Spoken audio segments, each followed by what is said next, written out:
आजकल है ना बहुत सारे युवा एक तो शादी से बचते हैं, ठीक है। दूसरा, शादी हो भी गई तो बहुत सालों तक बच्चे नहीं होते, है ना। तो ये जो सेक्सुअल जो हेल्थ है, इसको भी थोड़ा सा मैं इम्प्रूव करने के लिए, क्योंकि बहुत ज्यादा ये एक ऐसी चीज भी है कि जिस पे बात भी नहीं होती है ना, किसी से बता भी नहीं सकते, कहीं जा भी नहीं सकते। तो प्लीज एक बार थोड़ा सा इस पे और डिटेल में बताइए कि कैसे हम इम्प्रूव कर सकते हैं इस चीज को। इस चीज के लिए ना, नंबर एक तो इसको हवा ना बनाए। नॉर्मल है, लाइफ है। आपके फादर की भी लाइफ थी, दादा की भी लाइफ थी, परदादा की भी लाइफ थी, तभी तो ये संसार चल रहा है ना। ये तो नीड है।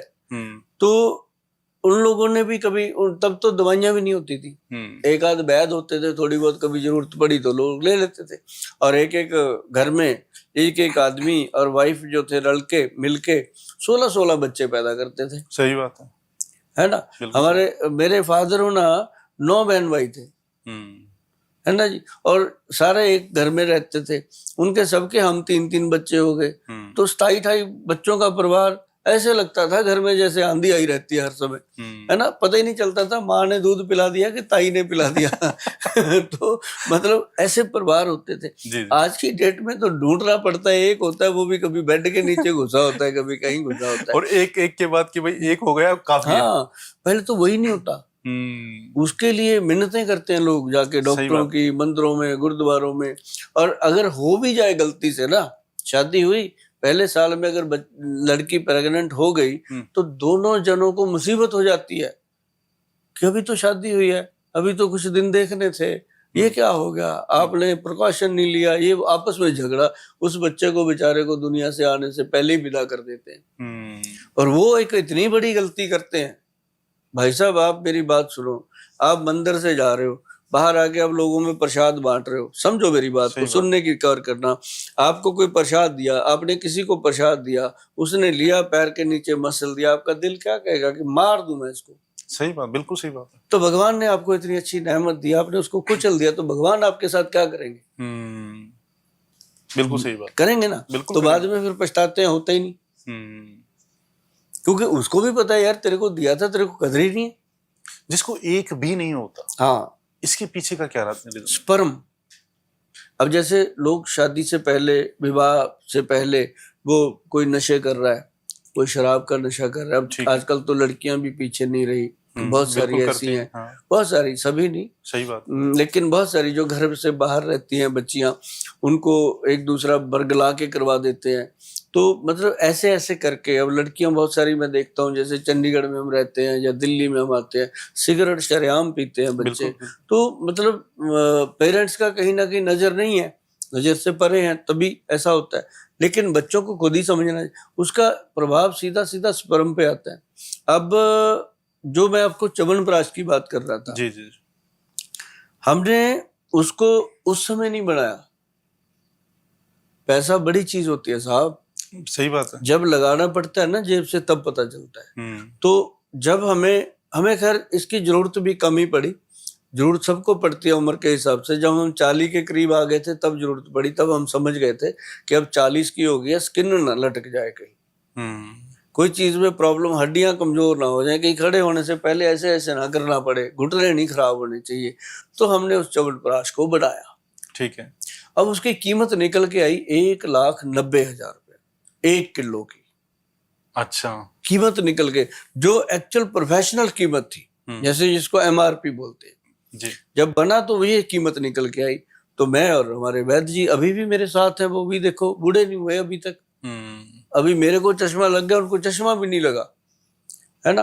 तो मतलब कहने का कि उनसे बातचीत हुई, मैं कहा वैद्य जी ये तो इतना महंगा हो गया, कैसे करें? अरे गोयल साहब कहते, लोगों के पास इतनी इतनी महंगी गाड़ियां रखी हुई हैं, उनको बताओ कि जब गाड़ी की एवरेज कम होती है, जाते हो ना मैकेनिक के पास, यार एवरेज कम हो गई, उसको ठीक कर, है ना। और गाड़ी की सर्विस पे जाते हो ना, पहले गाड़ी खरीदते पीछे हो, पहले जाके उसके कभी तो कहते उसके सीट कवर डाल दे, इसको ये कर दे, वो कर दे। कभी अपने ऊपर कुछ देखा, किया? वहां जाके आप 2 लाख रुपए खर्च कर देते हो, गाड़ी की इंश्योरेंस करवानी है, एक दिन भी ऊपर नहीं होना चाहिए। कभी अपने शरीर का कोई इंश्योरेंस किया? नहीं ना किया। तो उसके लिए च्यवनप्राश जब बना तो मैं कहा नहीं वैद जी बाकी बातें ठीक है, मेरा जमीर जो कहता है वो ये कहता है कि ठीक है जो अमीर आदमी है वो खा लेगा, सही बात है ना, जो गरीब है वो कैसे खाए। कहता लोन करा ले, मोबाइल लेता है 1.5 लाख का, उसका लोन करा लेता है। ठीक है। मैं कहा सर ये बात तो ठीक है, गरीब से गरीब आदमी के हाथ में आजकल फोन है। कहते जब उसको उसकी जरूरत है तो इसकी भी जरूरत है। तो सर उन्होंने ऐसी सेटिंग बिठाई, इसका प्राइस फिर निकल के आया 1,48,500 रुपया 1 किलो का। ठीक है। तो बढ़ा दिया जी हमने, पहले हमने चंडीगढ़ में ही दिया लोगों को, जैसे हमारे पास लोग आते थे हम देते गए, जो खाए वो गुन गाए, वो कहे गोयल साहब पैसे तो एक बार लगे, पर कहते जिंदगी में जो रोमांस खत्म ही हो गया था, मियाँ बीवी ऐसे रहते थे जैसे बहन भाई रहने लग गए हूँ। कहते इससे इतना अच्छा हुआ, 1 चम्मच वाइफ को खिलाते हैं, 1 चम्मच खुद खाते हैं। चलो रोमांस तो अलग बात है जी, मतलब सुबह उठने को दिल नहीं करता था, काम पे जाने में लेजीनेस होती थी, ऐसे होता था, ये होता था। मैंने कहा भाई खुद खाया हुआ है, खुद आजमाया हुआ प्रोडक्ट है, इसीलिए दे रहे हैं। इसका जो हम पैसा भी मांग रहे हैं आपसे ना, सिर्फ मेहनत ही मांग रहे हैं। और सच बताऊं जी मैं भारद्वाज जी आपको कि हम बाकी प्रोडक्टों में थोड़ा बहुत डिस्काउंट कर सकते हैं, कर भी देते हैं, इसमें नहीं कर पाते क्योंकि 190 से पहले हमने 148 के करीब करके इसको MRP दिया ताकि हर बंदा ले। और बहुत सारे मेरे दोस्त मित्र भी आते हैं, मतलब इसमें दोस्ती नहीं है इसमें क्या दोस्ती करेंगे, सही बात है ना। तो दोस्ती से और बहुत सारे फायदे आप ले सकते हो मेरे से, पर जो मेरी मेहनत है, मेरा रोजगार है, इसमें से क्या डला गोयल साहब, मतलब जो मतलब इसकी कॉस्ट इस लेवल पे चली गई? उठा के देखो जी, आपको कुछ नजर आएगा इसमें, दाने दाने किस चीज के नजर आते हैं। अच्छा। सर प्योर स्वर्ण वर्क इसमें डला है। ओके। प्योर स्वर्ण, वो बहुत महंगा होता है। गोल्ड की भस्म है सर, गोल्ड 1 लाख रुपए का 1 तोला है। जब उसका भस्म बनता है ना जी, तो 1 तोला में से 1/4 ही निकलता है, तो 1 लाख का कितना हुआ, समझ गया। 1 तोले का चौथा हिस्सा। अब 4 लाख रुपए का 1 तोला भस्म बनता है, वो डलना, फिर और चीजें। ये नहीं है कि 4 लाख का इसी में डल गया, मतलब वो एक क्वांटिटी में डलता है। तो जब चीजें डलती हैं तो इसकी कॉस्ट जो है वो बहुत अच्छे से निकल के आती है। अब पूरा मार्जिन सेट करके जो भी करना था हमने, 8-10% मार्जिन रख के इसका 148 जब रेट रखा, तो हमारे मन को ये सुकून था कि हमने अपनी तरफ से जो करना था कर दिया। ठीक है। अब आप यकीन मानिए इसका वेटिंग है। अच्छा। हाँ, मतलब कि आप, मेरा वेबसाइट है www.vaidwan.com, उस पे जाएंगे तो स्पेशल लिखा हुआ है कि इस च्यवनप्राश को अगर आप आज ऑर्डर करते हो तो कम से कम आप इसका वेट कीजिए, आपको 15-20 दिन के बाद हम बताएंगे कि आपको कब मिलने वाला है। तो वो लोग पहले पेमेंट कर देते हैं, फिर उसके तकरीबन 40-45 दिन में उसको ऑर्डर सप्लाई होता है। अभी हमने देखा कि पीछे लोगों ने 3-3, 4-4 बॉक्स एक साथ ही कर दिए। सही बात है कि 4 दोस्त कहते हैं चल यार मंगा लो 4 डब्बे, अब बांट लेंगे आपस में। तो ऐसे बहुत सारे लोग हैं। और पहले मुझे लगा था कि यार इतना महंगा है कौन लेगा, पर मुझे अब पता चला कि मेरे देश को सोने की चिड़िया ऐसी नहीं कहा जाता। इन लोगों को जिस चीज की कदर है वो कदर है।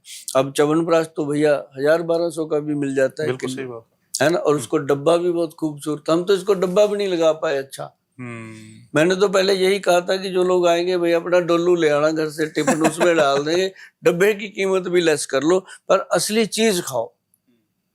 मेरा स्वभाव ऐसा है कि चीज असली खाओ। फिर भी मैंने कोशिश करी कि थोड़ा खूबसूरत डब्बा लगे कि आदमी घर पे लेके आया तो बीवी कहे चल कुछ अच्छा लेके आया, इसको खाली करने के बाद ये दाल चावल डालने के काम आएगा डब्बा।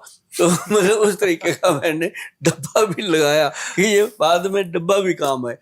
तो ये मतलब जो चीज बनी ना भारद्वाज जी, ये मैं आपको भी कहूंगा कि आपके सर्कल में जितने भी लोग हैं, आप उनको अगर रिकमेंड भी करोगे कि आप लो इसको, तो वो आपको 2 या 3 महीने में ऐसे वाला थैंक यू बोलेंगे ना, ऐसे वाला थैंक यू, आपको लगेगा यार इस बंदे की कितनी जरूरत थी बेचारे की, कितना इसको जरूरी था ये।